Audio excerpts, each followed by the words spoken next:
Some of history's most brilliant inventions are completely beyond our ability to recreate.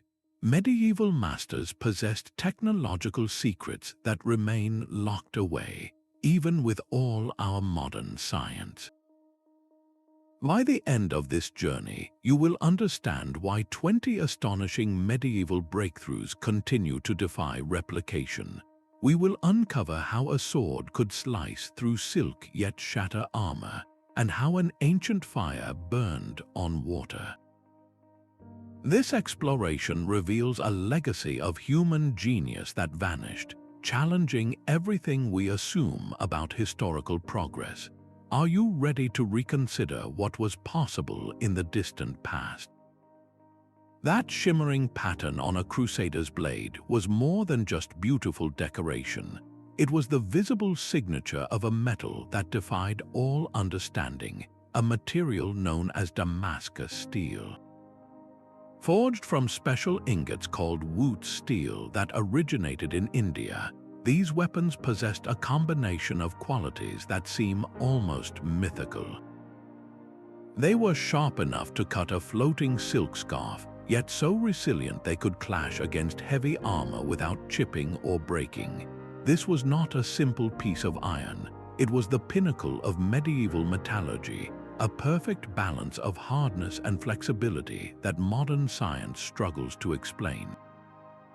Experts like Dr. John Verhoeven have dedicated their careers to solving this ancient puzzle. They have examined surviving artifacts and pored over historical texts, trying to piece together the lost recipe.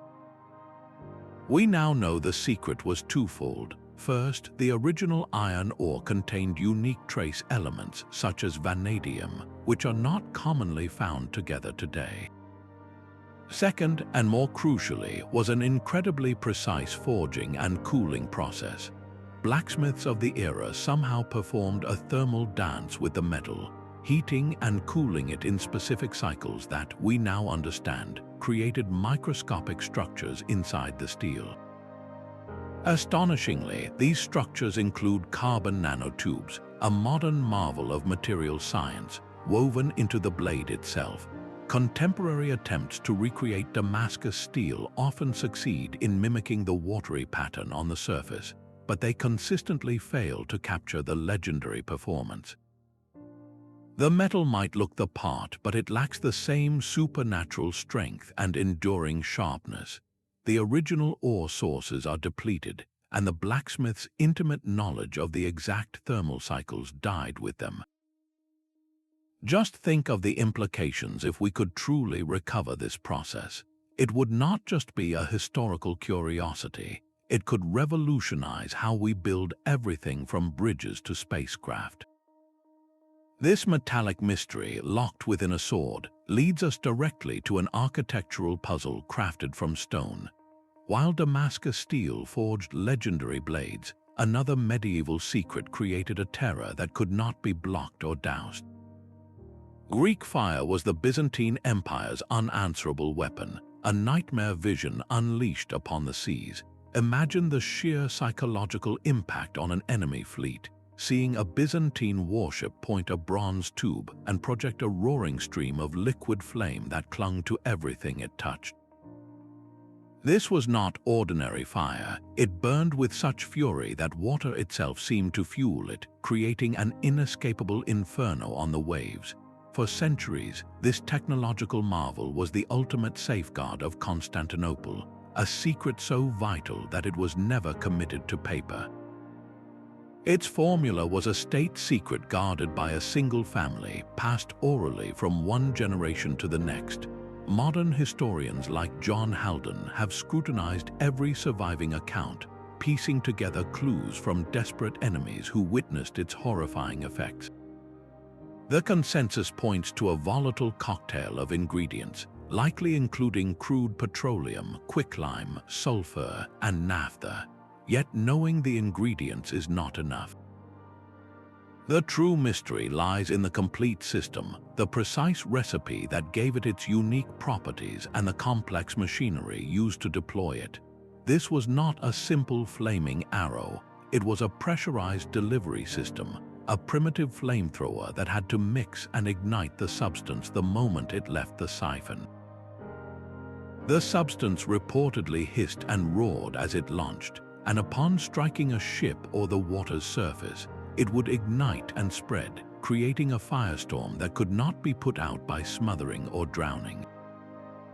Modern chemists can create incendiary mixtures, but none have successfully replicated a substance that perfectly matches all the described behaviors, a compound that adheres to wet surfaces and is actually extinguished by something as unusual as sand or strong vinegar.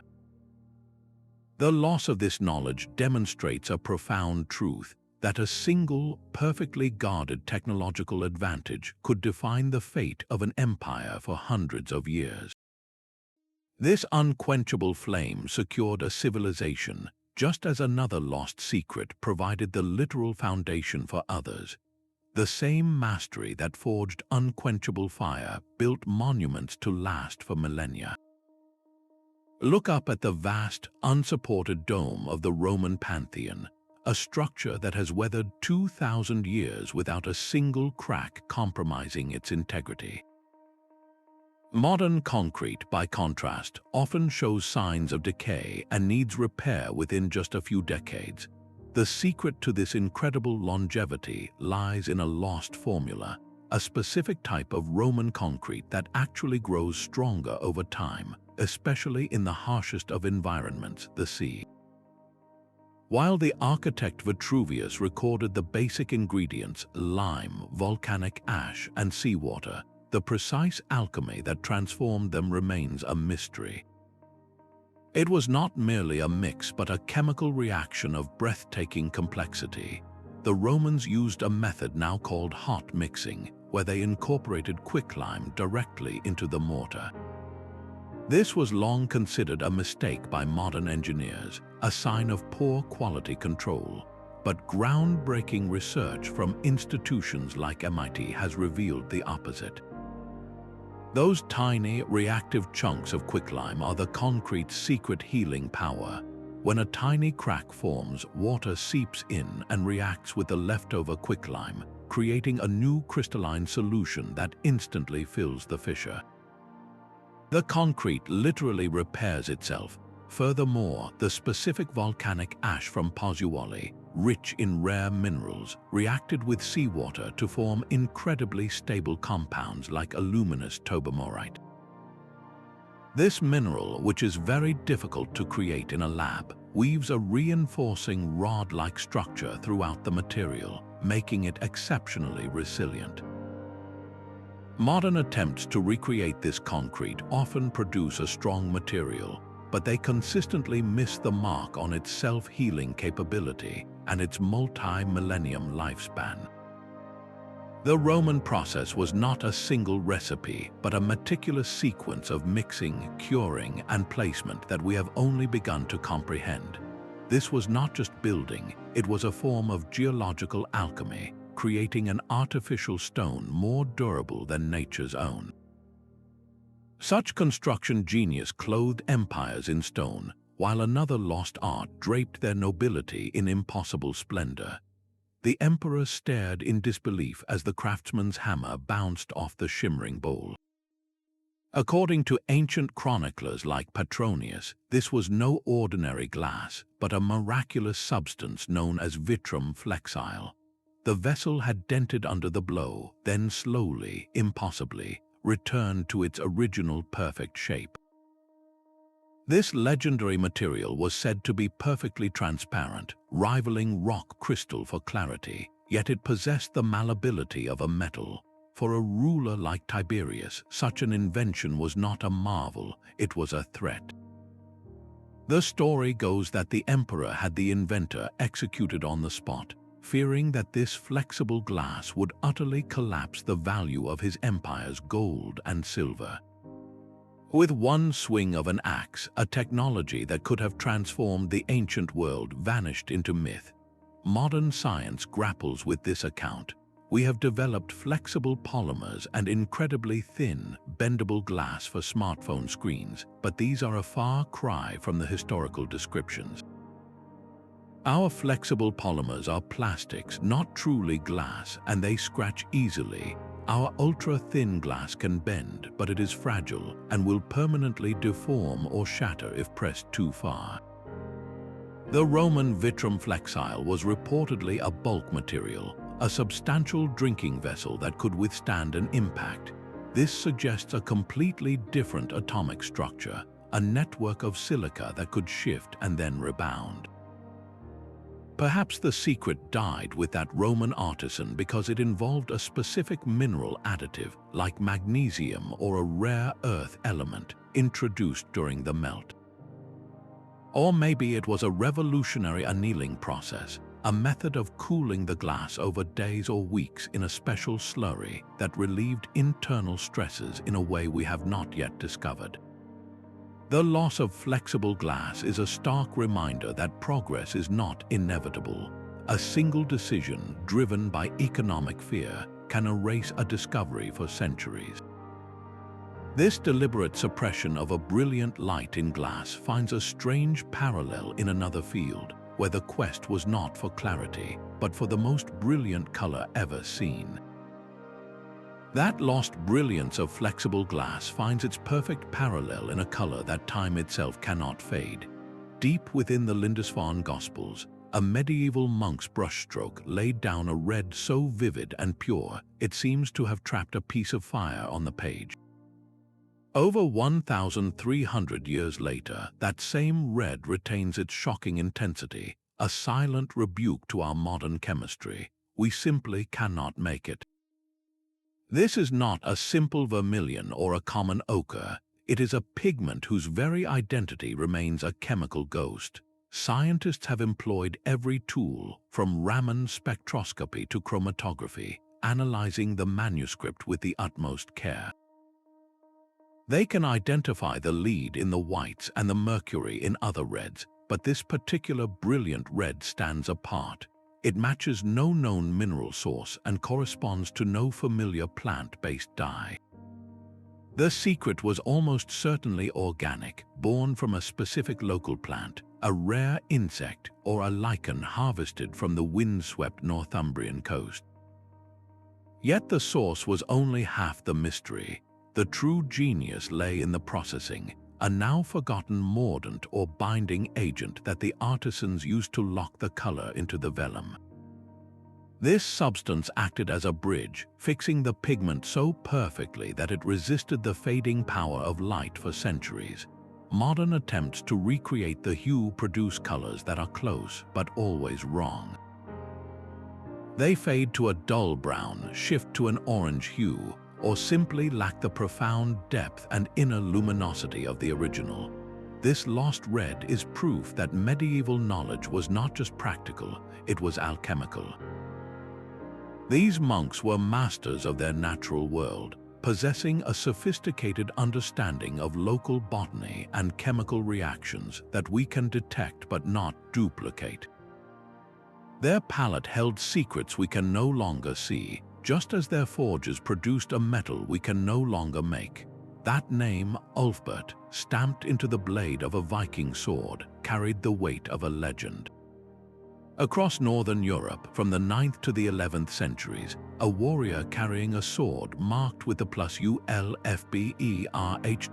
inscription held a weapon of almost supernatural quality. While other blades were brittle, prone to shattering in the heat of battle, the Ulfberht swords were a marvel of flexibility, sharpness, and resilience.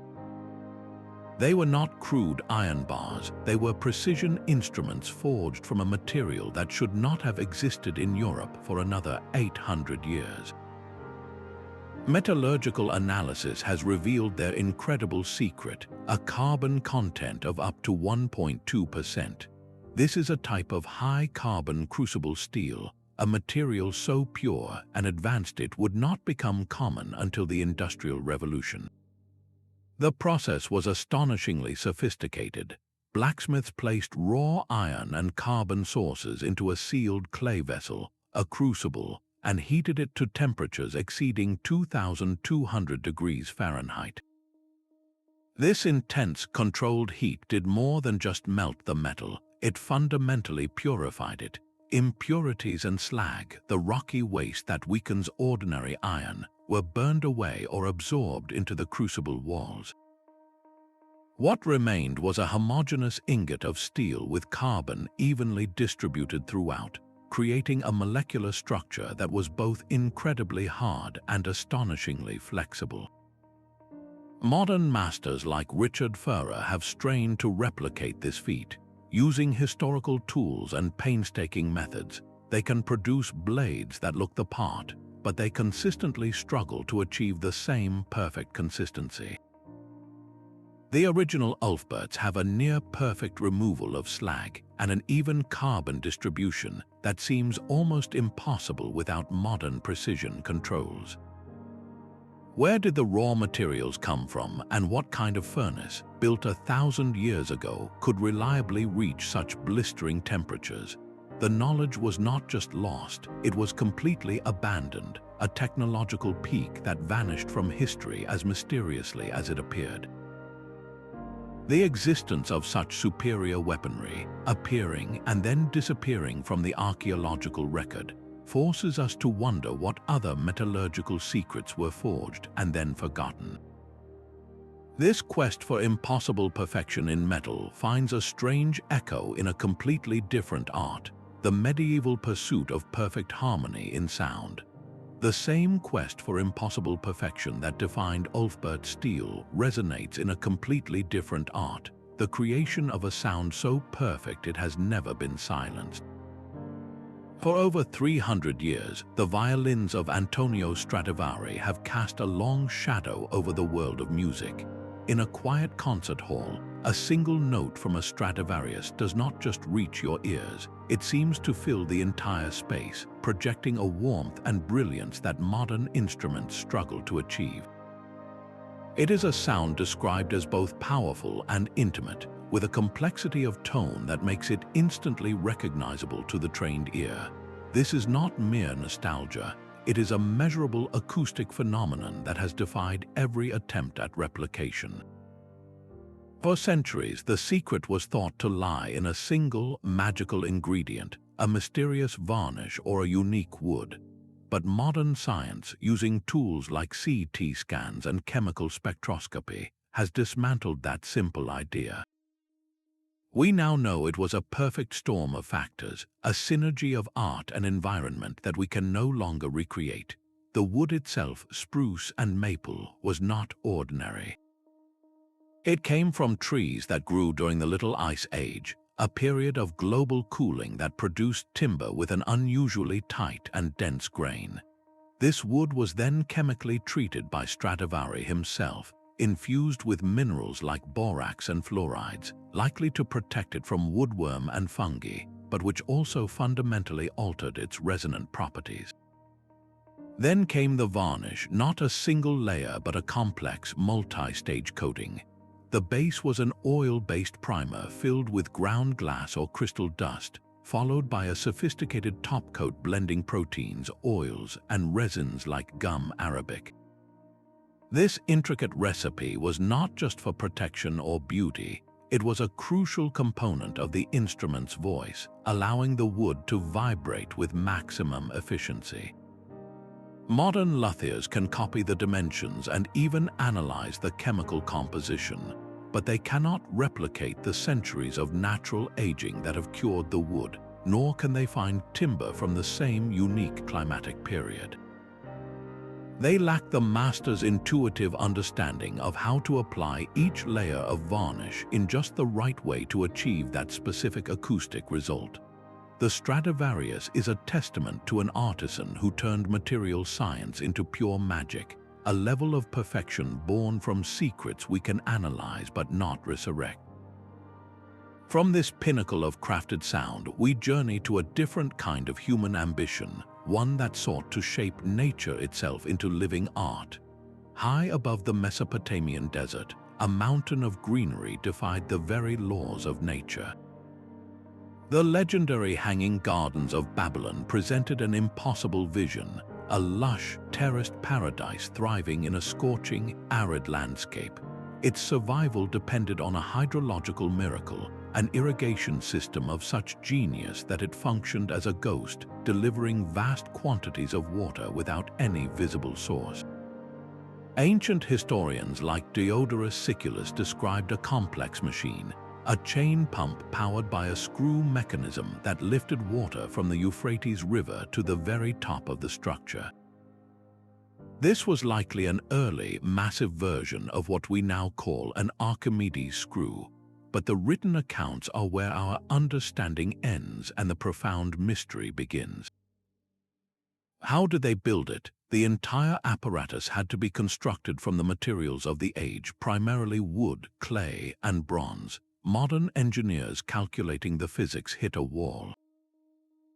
To irrigate such a vast garden, the system needed to move an enormous volume of water against gravity, maintaining constant pressure without the benefit of metal pipes or precision seals. Any wooden or clay piping would have been plagued by leaks and massive pressure loss. The seals between sections, the gaskets that prevented water from spraying out at every joint, are a complete enigma. What material did they use that was flexible enough, durable enough, and watertight enough to handle the constant strain? Then there was the problem of distribution. In a desert climate, open channels would have lost most of the water to evaporation before it ever reached a plant's roots. The system must have included a hidden network of closed conduits and underground reservoirs to protect the water on its journey, a feat of hydrological engineering that seems to belong to a much later era. The most frustrating part is that we cannot even dig for clues. The physical location of the gardens has never been conclusively identified in the ruins of Babylon, leaving their magnificent mechanics entirely to the realm of description and theory. We are left with a breathtaking concept that our modern tools cannot prove was possible, a testament to a lost understanding of water, pressure, and nature itself. From this elevated paradise, our search for lost knowledge takes a sharp turn downward into the dark and silent world beneath our feet. That silent world beneath our feet holds a relic that shatters our timeline of human invention. Pulled from the depths of a Roman shipwreck for over a century, a lump of corroded bronze and wood sat in a museum case, dismissed as a navigational instrument. Only decades later did researchers realize they were looking at the shattered remains of the world's first analog computer. The Antikythera Mechanism, dating from the 2nd century before the Common Era, is a breathtaking artifact of genius. It is a complex clockwork of at least 30 interlocking bronze gears, housed in a wooden case no larger than a shoebox. By turning a hand crank on the side, an ancient user could predict the movement of the sun and moon, the positions of known planets, and even the timing of upcoming solar and lunar eclipses with startling accuracy. This was not just a calendar, it was a mechanical model of the known universe. The most shocking part is a component called a differential gear, a sophisticated assembly that calculates the difference between two rotational speeds. This technology would not appear again in the historical record until the 19th century, inside the first modern automobiles.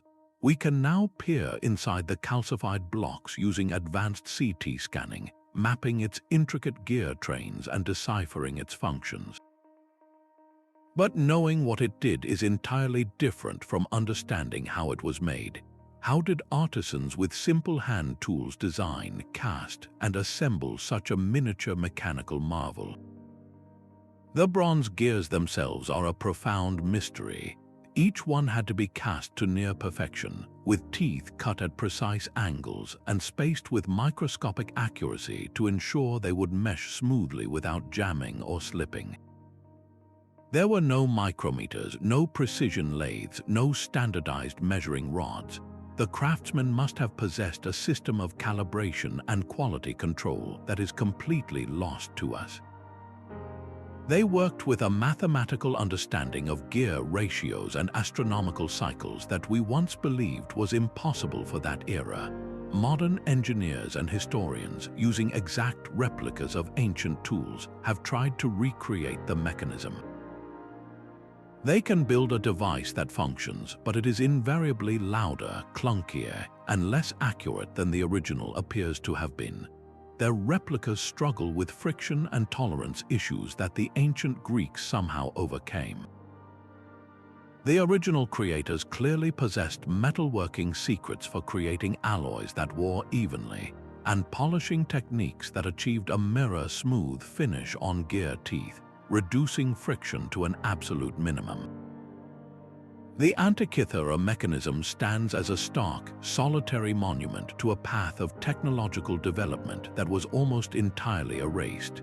It proves that the capacity for high-precision engineering existed 2,000 years ago, leaving us to wonder what other mechanical wonders were lost to the depths of time.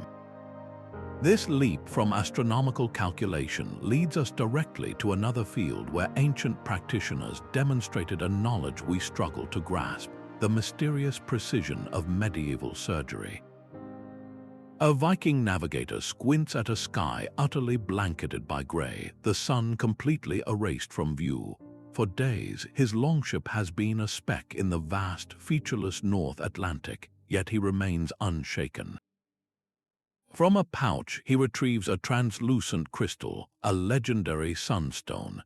By holding it to his eye and rotating it slowly, he detects a subtle change in the light's intensity, a hidden polarization pattern that reveals the sun's exact position behind the impenetrable cloud cover. This was not magic, but a sophisticated application of optics that gave the Vikings an almost supernatural ability to traverse the open ocean. The sagas speak of this tool, and modern researchers believe the stone was a specific type of calcite known as Iceland spar. When light passes through this crystal, it splits into two beams, a phenomenon called double refraction. By looking through the stone and turning it until both beams matched in brightness, a skilled user could pinpoint the sun's location with an accuracy that seems impossible without a visible horizon. Laboratory experiments have definitively proven the principle is sound, the physics is undeniable. Yet, holding a piece of calcite in a lab is a world away from trusting it to guide a wooden ship from Norway to Greenland. The profound mystery is not the stone itself, but the lost human knowledge surrounding it. How did a navigator calibrate a new crystal, knowing which subtle imperfections in the mineral would render it useless? What precise sequence of movements and observations did they use to get a reliable reading in the shifting light of a stormy sea versus a hazy one? The knowledge of how to select the perfect stone, how to interpret the faintest variations in light, and how to combine that data with wave patterns and bird sightings was a holistic system, passed from master to apprentice in a chain that was ultimately broken. We possess the material, but we have lost the manual written in experience and intuition. Modern sailors equipped with identical Iceland spar crystals have attempted to replicate the voyages described in the sagas, and while they can sometimes find the sun, they cannot achieve the consistent, pinpoint accuracy that would make it a truly reliable navigation system over thousands of miles. The Sunstone story is a powerful lesson in the fragility of practical genius, a system that worked so well it remained an oral tradition, only to vanish when that tradition ended. From the mysteries of the open sea, we return to solid ground to confront an architectural puzzle that has defied gravity for centuries. High in the Andes, the stones of Machu Picchu fit together like a perfect, silent puzzle. These are not uniform bricks laid in neat rows, but massive, irregular blocks of granite and andesite, some weighing more than 20 tons. Yet they join with such breathtaking precision that you cannot slide the edge of a razor blade between them. More astonishingly, these dry stone walls, built without a speck of mortar, have withstood centuries of violent earthquakes that routinely topple modern concrete structures around them.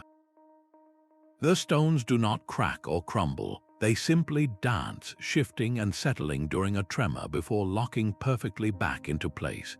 The Inca stonemasons achieved this miracle of engineering with a toolkit that seems almost primitive: stone hammers and simple bronze chisels. They had no iron, no draft animals, and no wheel. So how did they quarry these colossal blocks, transport them across impossible mountain terrain, and then shape them with what appears to be microscopic accuracy? The theories are as fascinating as they are unproven.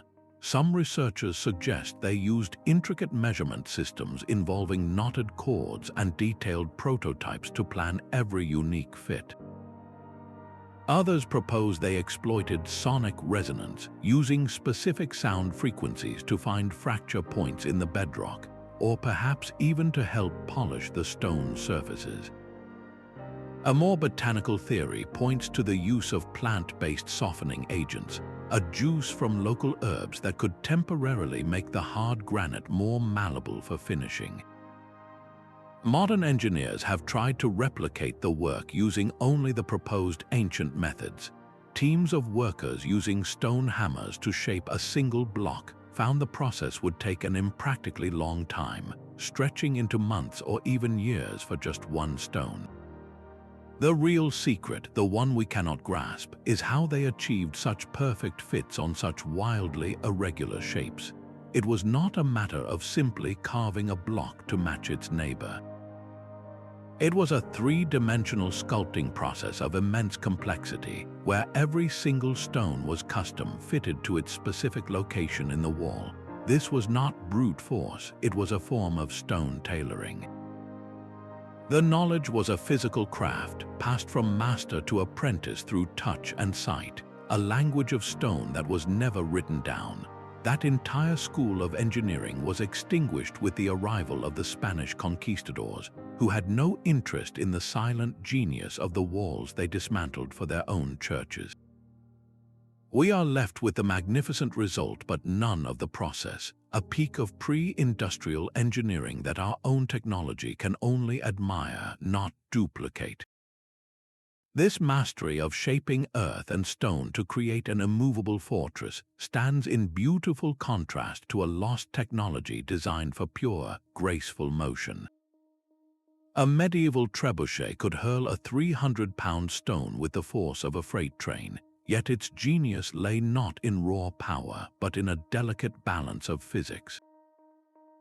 Modern engineers, armed with historical drawings and computer simulations, can build a machine that looks the part, a towering frame of wood and rope. But their reconstructions consistently fail to capture the terrifying consistency of the originals. The medieval master who designed such an engine worked with a deep, intuitive grasp of ratios that we can only approximate. He knew, through a tradition of hard-won experience, the precise relationship between the weight of the counterweight, the length of the throwing arm, and the exact moment to release the sling. A manuscript sketch might show the basic shape, but it does not record the critical tuning secrets. Was the optimal sling length exactly 1.5 times the arm's length, or was it a more complex formula? How did they calculate the exact counterweight mass needed to send a specific projectile a precise distance, time after time, without a single misfire? This was not guesswork, it was applied ballistics.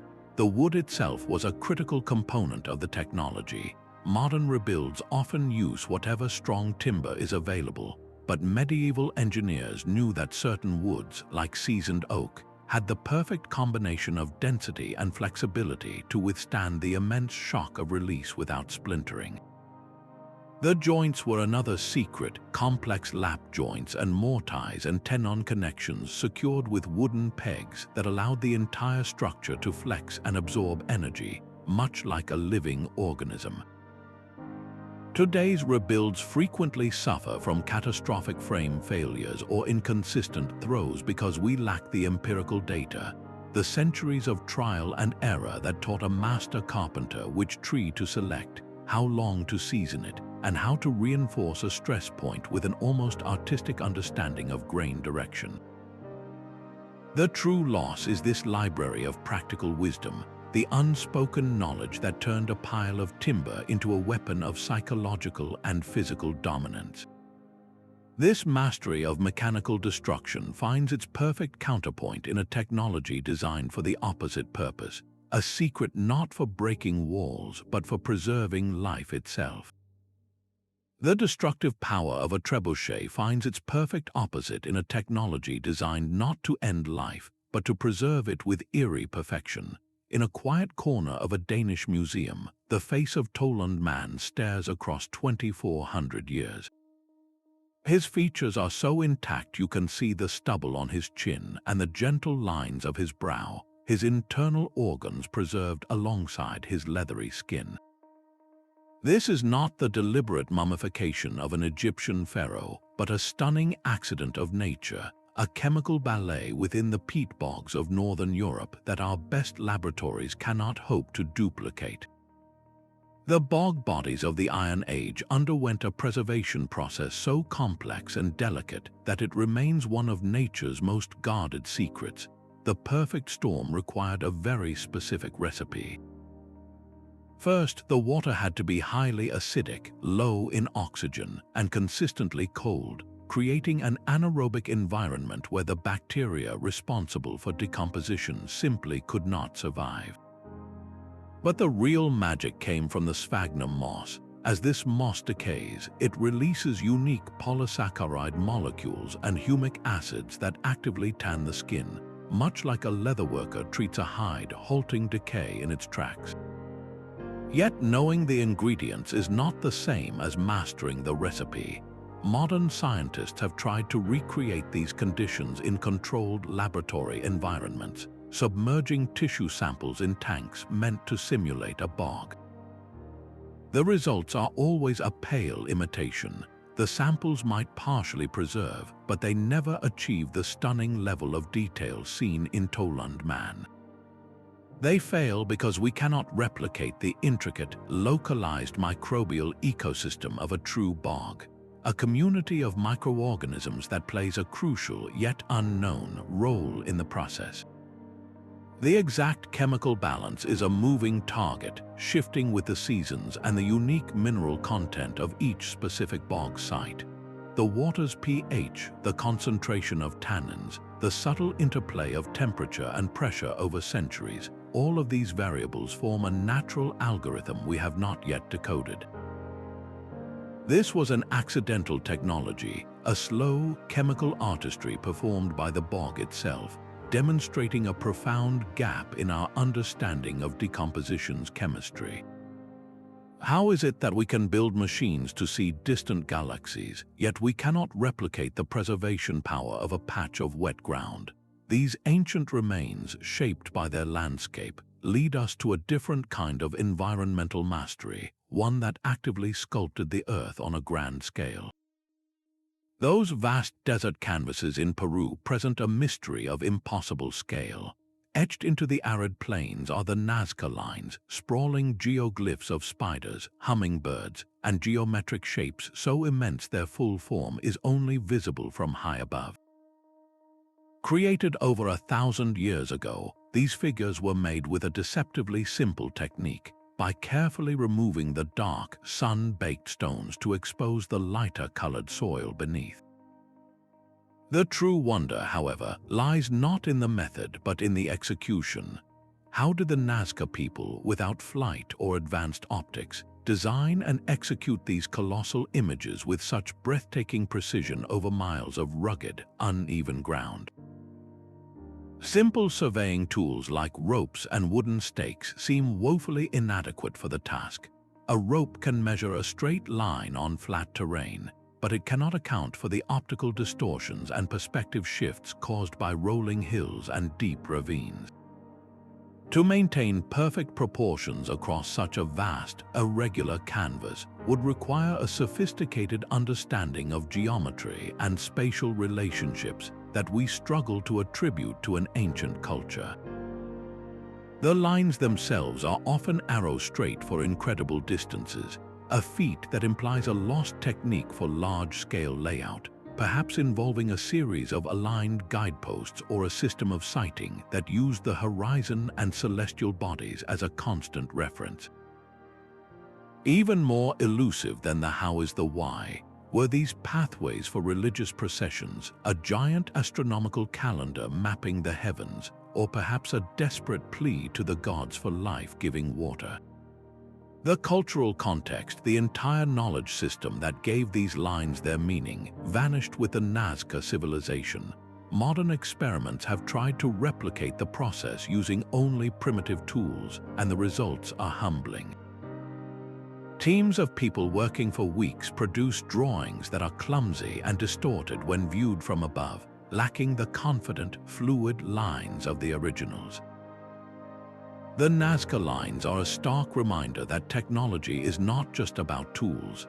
It is about the intricate cultural knowledge that guides their use. This profound loss of meaning etched into the desert floor finds a strange parallel in the intricate metalwork of a later era. That same cobalt blue from Chartres Cathedral holds a secret locked within its light. When the sun pours through a pane of medieval stained glass, the color does not just appear on the surface, it seems to emanate from deep inside the material, glowing with an inner life that modern replicas cannot capture. This is especially true of the legendary Chartres blue, a shade so profound and luminous it was said to be a piece of heaven itself. The medieval artisans who created these masterpieces were not just artists, they were brilliant chemists. Their palette came from a precise alchemy of metal oxides, cobalt for the deep blues, copper for the ruby reds, and manganese for the vibrant purples. But the ingredients were only the beginning. The true magic happened inside the wood-fired kiln, an environment we can no longer perfectly replicate. The exact temperature curve, the specific type of wood used for fuel, and even the atmospheric conditions inside the kiln, whether oxidizing or reducing, triggered complex chemical reactions. These conditions forced the metal ions to form unique microscopic crystalline structures suspended within the glass matrix. It is these tiny, intricate crystals that scatter and filter light in such a specific way, creating that signature depth and radiance. Modern glassmakers, using the same raw materials and following historical recipes as best they can, consistently hit a wall. Their blues often turn out either too dark and muddy or too pale and translucent. The reds lack the fiery warmth, and the overall effect is flat, lacking the three-dimensional glow of the originals. The problem is that the guilds guarded their processes as fiercely as any state secret. The exact source of the cobalt ore, the composition of the flux that lowered the melting temperature, and the precise timing for annealing the glass were all passed down through master and apprentice. This chain was broken with the decline of grand cathedral construction, and an entire library of color chemistry vanished into history. We are left with the breathtaking results, a technology that turned sunlight into scripture, but without the instructions for how it was truly done. This loss of a vibrant daily art leads us to consider a more humble yet equally mysterious technology from the same era. The same hydraulic genius that preserved bodies in peat bogs mastered the flow of water on a staggering scale. For centuries, the Pont du Gard aqueduct in France delivered millions of gallons of fresh water to the city of Nimes, its channels remaining remarkably clean with almost no human intervention. This was not a passive stone canal, it was a self-regulating biological system. The Romans engineered their aqueducts with a gradient so precise it was a masterpiece of calculation, a slope of just a few inches every 100 feet. This created a water velocity that was the Goldilocks zone for cleanliness, fast enough to sweep away debris and prevent stagnation, yet slow enough to avoid erosive turbulence that would damage the channel lining. Along the route, they integrated ingenious sedimentation tanks, where the water would momentarily slow and expand, allowing sand and silt to settle out before the cleaner water continued its journey. Access points were strategically placed for periodic inspection, but the system was designed to minimize the need for them. The true secret, however, may lie in the very skin of the aqueduct. They line the channels with a special, breathable plaster made from lime, pottery shards, and volcanic ash. This lining was slightly permeable, allowing the structure to interact with its environment in a way that modern, sealed concrete pipes cannot. It possibly created a surface hostile to algae and slime, preventing the biological fouling that plagues our water systems today. Modern engineers struggle to replicate this self-cleaning functionality without resorting to chemical treatments and frequent mechanical scrubbing. We can build pipes that are stronger, but not systems that are smarter. The Romans possessed an empirical, hands-on knowledge of hydraulics and material science gained from maintaining a vast network across their entire empire. This was a living library of practical wisdom, passed from engineer to engineer, but it was never written down in a comprehensive manual. When the empire fell and its infrastructure crumbled, that deep, intuitive understanding of how water behaves over stone and through plaster vanished. This lost hydraulic wisdom reveals a civilization that didn't just conquer nature, but collaborated with it to create a lasting legacy of public health. From this mastery of flowing water, we find a parallel quest to master the very nature of light itself. A Roman nobleman lifts a cup of jade green glass, and as he raises it to the light, the vessel transforms. It glows from within with the deep, translucent red of a fine ruby, as if filled with wine made from pure light. This is the Lycurgus Cup, a 1600-year-old artifact that performs a magic trick modern science struggles to explain. Its secret lies in a realm invisible to the naked eye, a world of nanoparticles. The Roman glassmakers, entirely unaware of the atomic scale, somehow infused their glass with a precise suspension of gold and silver particles, each 1,000th of times smaller than a grain of pollen. These tiny metal fragments act as light filters, scattering green light when illuminated from the outside and allowing red light to pass through when lit from within. Achieving this dichroic effect requires an almost impossible level of control. The particles cannot be too large or too small. They must be evenly distributed, and they must survive the violent heat of the glass furnace without clumping together into a useless metallic blob. How did they manage this nanoscale alchemy without electron microscopes or precision instruments? The leading theory suggests they added a specific, finely ground mineral powder containing gold and silver salts to the molten glass. Then, through a series of meticulously controlled heating and cooling cycles, a process called annealing, they coaxed the metals to precipitate out as trillions of perfectly sized crystals suspended in the glass matrix. This was not a single step, but a delicate thermal dance, and the exact choreography died with the artisans. Modern laboratories can create similar dichroic glass, but we use entirely different methods, like vapor deposition in multi-million-dollar vacuum chambers. We can achieve the effect, but we cannot replicate the remarkably simple, low-tech elegance of the Roman process. The Lycurgus Cup is a stunning reminder that empirical discovery, the power of relentless trial and error, could sometimes leapfrog entire eras of theoretical understanding. It stands as proof that ancient technology could operate at the smallest imaginable scale, a nanoscale mystery locked in a drinking vessel. From this microscopic marvel, we shift our gaze to a lost technology of immense, almost unimaginable physical force. 800 years ago, a master mason stood before a forest of scaffolding and a mountain of rough-cut stone, envisioning a skeleton of limestone that would soar higher than any building before it. He possessed no formal degree in engineering, no computer models to simulate stress, yet he designed the very bones of a Gothic cathedral with a confidence that still astounds us. These structures, like Notre Dame de Paris, were not built by guesswork.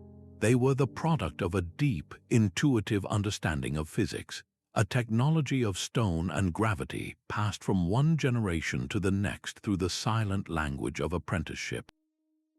The master knew that by pushing the walls outward with flying buttresses, he could create a stone cage that supported its own immense weight, allowing for walls of breathtaking stained glass that would otherwise collapse.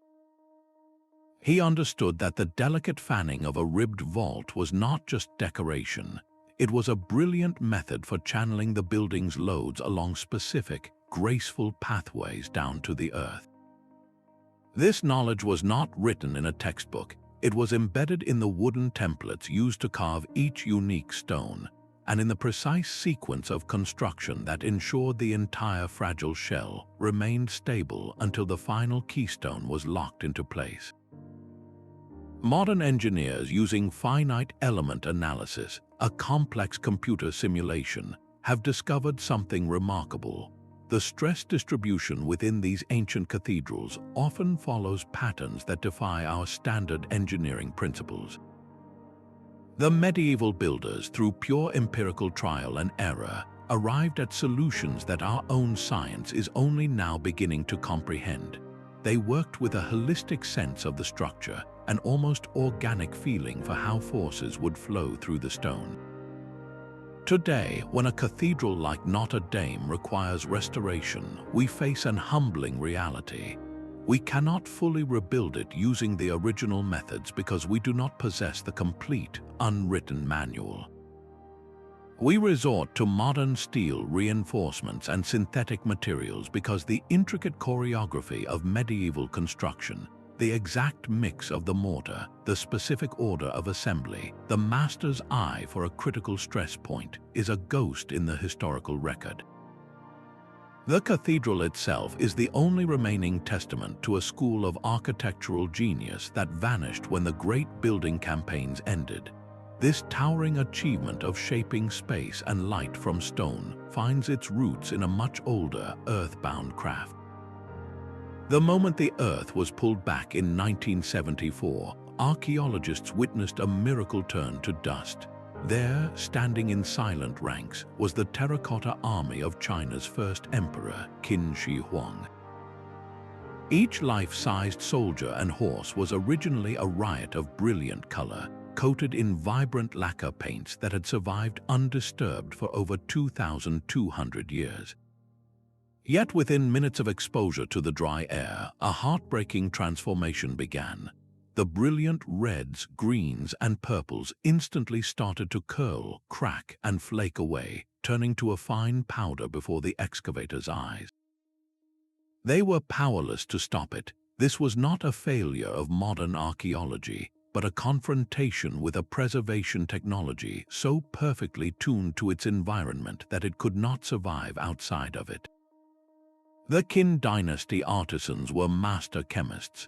Their process began with a base lacquer derived from the sap of the lacquer tree, a substance that is notoriously difficult to work with as it can cause severe skin reactions. This raw lacquer was then meticulously mixed with precise pigments and unknown binding agents to create each specific color. The application was a ritual in itself. They did not simply paint the terracotta. First, they applied 2 layers of the lacquer as a base, creating a flexible, waterproof seal over the porous clay. Only then did they carefully brush on the colored layers. This multi-stage process created a composite material, a skin of paint that was both elastic and durable, able to expand and contract with the clay body through centuries of temperature shifts and moisture fluctuations in the sealed tomb. The true genius of this system was its symbiotic relationship with the burial environment. For millennia, the figures were encased in a perfectly stable, humid microclimate. The moisture in the soil kept the lacquer layers supple.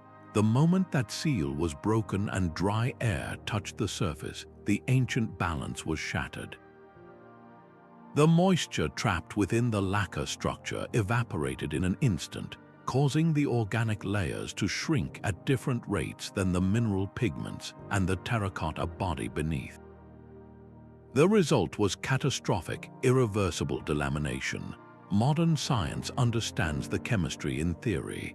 We can analyze the flake fragments and identify the basic ingredients: the iron oxide for red, malachite for green, and azurite for blue.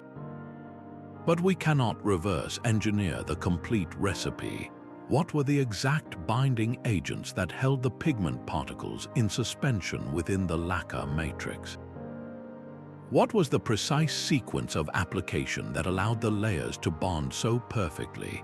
Most importantly, how do we create a modern conservation coating that can mimic the properties of that 2,000-year-old lacquer, one that can protect the remaining colors without itself failing over time? Every attempt to stabilize the exposed figures is a race against time, a testament to a lost art that worked flawlessly in the dark, only to vanish in the light. This profound loss of a protective skin for art leads us directly to a different kind of precision, a technology not of preservation but of measurement. That same quest for an enduring color finds its ultimate expression on the walls of ancient Maya temples. At sites like Chichén Itzá, a brilliant, otherworldly blue still clings to the stone, defying centuries of tropical sun, torrential rain, and aggressive jungle growth. This is Maya blue, and its resilience is a scientific marvel that modern chemistry cannot fully explain. While we have identified its two simple components, the indigo plant and a special type of clay called palygoscite, the magic lies in the lost ritual of their combination. The Maya did not simply mix these ingredients, they performed a kind of sacred alchemy. Through a specific, tightly controlled heat treatment, they permanently locked the organic indigo dye molecules directly into the inorganic crystal lattice of the clay. This fusion created a new hybrid substance, a form of ancient nanotechnology that rendered the color virtually immortal. The pigment laughs off modern nitric acid, resists powerful solvents, and remains untouched by the microbes that consume ordinary paints.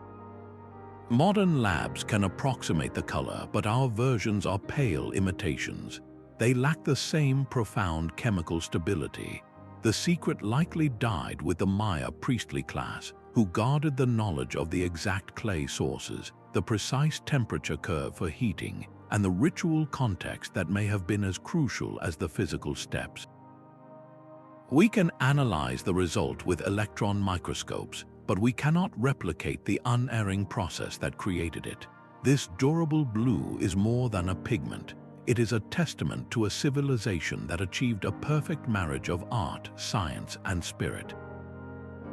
After witnessing these 20 marvels, a haunting question remains. How could such profound knowledge, from self-healing concrete to unbreakable pigments, simply vanish from the human story?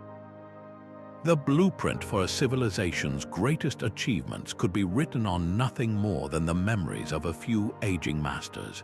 In an era before widespread literacy, the most sophisticated technologies were not stored in books, but lived in the hands and minds of artisans. A master blacksmith knew the precise color of heat needed to forge an Ulfberht blade not from a chart, but from a lifetime of feeling the fire. This knowledge was a fragile chain, a single generational link that, if broken, meant a craft could vanish from the world forever. Guilds and families protected their methods with intense secrecy, treating them as invaluable corporate assets. The formula for Greek fire was not lost because it was poorly understood, but because it was too well guarded, its secret extinguished when the few who knew it fell in a siege or died without an heir. The Black Death in the 14th century did not just kill millions, it systematically erased entire schools of expertise, wiping out the master glassmakers, stonemasons, and shipwrights whose apprentices had perished alongside them.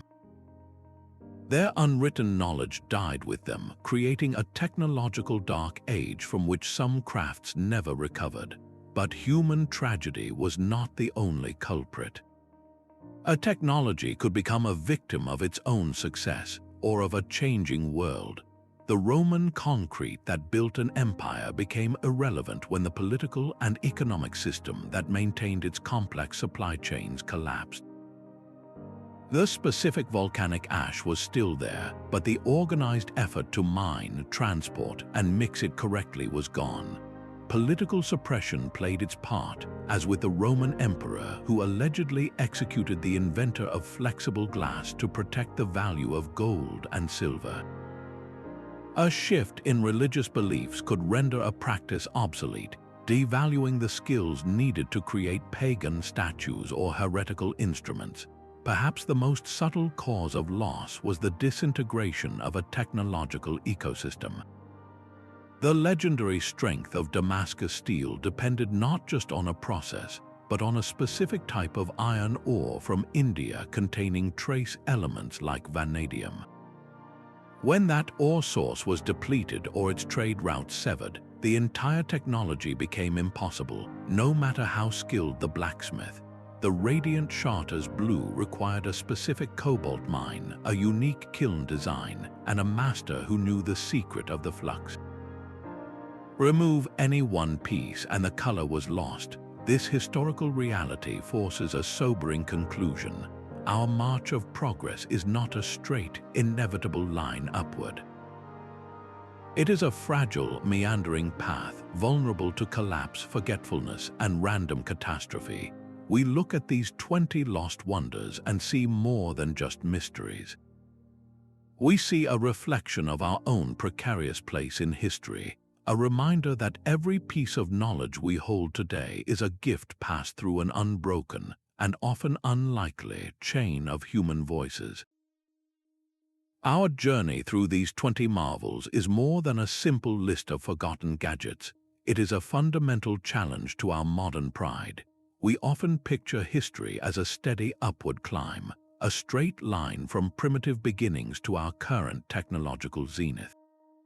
Yet the evidence of Damascus steel and the Antikythera mechanism tells a different story, one of brilliant peaks and devastating valleys. Our ancestors achieved isolated triumphs of engineering and chemistry that we, with all our sophisticated tools, can only analyze but not authentically recreate. This reality forces a humbling admission that human progress is not a linear march. It is a fragile and meandering path, vulnerable to the chaos of wars, plagues, and the simple, tragic silence of a master dying without an apprentice. These lost arts are not just historical footnotes, they are powerful reminders that our modern methods are not inherently superior in every single respect. The self-healing Roman concrete that endures for millennia stands in quiet judgment of our own crumbling infrastructure. The radiant, unfading blue of a Maya temple wall defies our best synthetic pigments. These are not failures of our science, but rather a testament to the diverse and sometimes inexplicable genius of the human mind across the ages. They teach us to approach the past not with condescension, but with a sense of wonder and a deep respect for the empirical knowledge gained through generations of focused, hands-on work.